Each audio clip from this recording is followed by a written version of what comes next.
Shalom semua, sebelum kita memulai renungan pagi pada hari ini, mari kita satukan hati kita berdoa. Tuhan Yesus yang penuh kasih, kami datang ke hadirat-Mu, ingin berterima kasih karena Engkau sudah memberkati dalam berbagai kegiatan kami kemarin.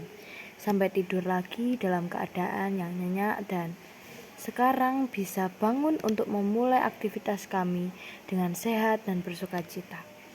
Sebentar kami akan membaca dan merenungkan firman-Mu, agar firman yang kami baca dapat kami pahami dan teladani dalam kehidupan sehari-hari.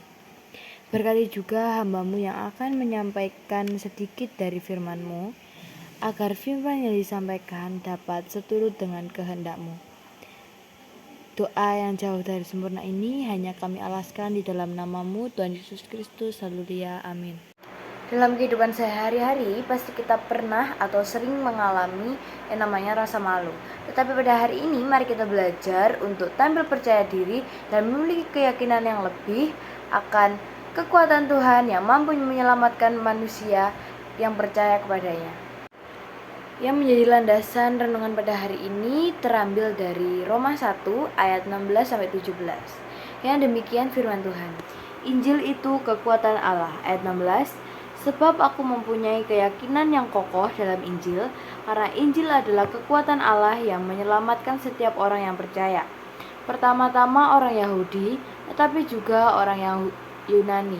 Ayat 17. Sebab di dalamnya nyata kebenaran Allah, yang tertolak dari iman dan memimpin kepada iman. Seperti ada tertulis, orang benar akan hidup oleh iman. Amin. Pengetahuan dan pengalaman yang didapat oleh seseorang menjadikannya percaya diri dalam mengambil sebuah keputusan atau tindakan. Demikian yang terjadi dalam diri Paulus. Ia memiliki pengetahuan yang kaya akan Injil dan pengalaman akan perjumpaannya dengan Allah. Keyakinan yang dikerjakan oleh Allah dalam diri Paulus memberikannya dorongan yang sangat kuat untuk memberitakan Injil. Paulus menyatakan bahwa ia tidak pernah malu terhadap Injil yang terbukti pada Roma 1 ayat 16 yang bunyinya, sebab aku mempunyai keyakinan yang kokoh dalam Injil, karena Injil adalah kekuatan Allah yang menyelamatkan setiap orang yang percaya, pertama-tama orang Yahudi, tetapi juga orang Yunani. Bagi orang pada waktu itu, pemberitaan Injil adalah sebuah hal yang bodoh. Bagaimana mungkin orang mempercaya ada manusia yang telah disalibkan dan ia mati dan kemudian bangkit lagi dari kematiannya? Lebih mudah bagi mereka mempercayai filsafat-filsafat pada pemikir ternama daripada Injil. Hal ini menjadi tantangan bagi Paulus, tetapi ia tetap meyakini bahwa Injil adalah kekuatan Allah. Kekuatan Allah menyelamatkan setiap orang yang mau percaya tanpa pengecualiannya, yang dapat dilihat di ayat 16 tadi. Dan di dalam Injil nyata kebenaran Allah yang bertolak dari iman dan memimpin kepada iman, yang dapat dilihat juga di ayat 17. Injil menuntun orang benar hidup seturut dengan kehendak Allah. Injil menunjukkan adanya rencana keselamatan Allah bagi kita. Allah hendak menyelamatkan kita melalui Kristus Yesus. Apabila kita mau percaya kepada Tuhan Yesus, relasi kita dengan Allah diperdamaikan kembali. Allah berkenan mengampuni dosa kita dan membenarkan kita karena iman kita dalam nama Kristus Yesus.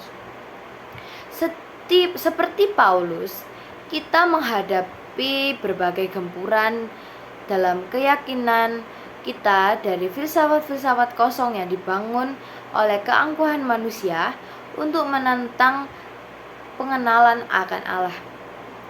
Jika Injil telah mengubah pemahaman dan memberikan pengalaman dalam hidup kita, pasti kita tidak akan pernah malu untuk bersaksi tentang cinta Allah yang sangat besar itu. Kita hidup dalam kebenaran yang bertolak dari anugerah iman yang memimpin kita kepada Kristus Yesus. Allah tidak pernah malu untuk menerima dan mengakui kita sebagai anak-anaknya. Kiranya kita pun tidak malu dan kita harus belajar untuk tidak malu dalam beriman kepada Kristus dan dapat bersaksi bagi Dia. Paulus menyatakan bahwa Injil adalah berita tentang kasih dan kebenaran Allah. Injil adalah kuasa Allah yang menyelamatkan setiap orang yang percaya. Paulus juga menyebutkan keistimewaan Injil, yakni keistimewaannya ialah kebenaran Allah yang nyata di dalamnya. Pernyataan yang disampaikan oleh Paulus itu terus bergema sampai masa kini. Melalui Injil kita menyaksikan Allah berkarya yang menyelamatkan manusia. Itulah berita sukacita yang kita dapatkan. Oleh karena itu, kita tak perlu malu-malu lagi dalam memberitakannya. Mari kita berbagi sukacita Injil di dalamnya lah terdapat keselamatan bagi setiap orang yang menerimanya. Amin. Sebelum kita menutup literasi pada pagi hari ini, mari kita bersatu hati di dalam doa. Mari kita berdoa. Tuhan Yesus yang penuh kasih, terima kasih Tuhan karena Engkau sudah mengizinkan kami untuk hadir dan merenungkan dan membaca sedikit dari firman-Mu ini. Kiranya firman yang disampaikan dapat menjadi pedoman dalam kehidupan kami sehari-hari dan bisa kami terapkan dalam kehidupan kami sehari-hari.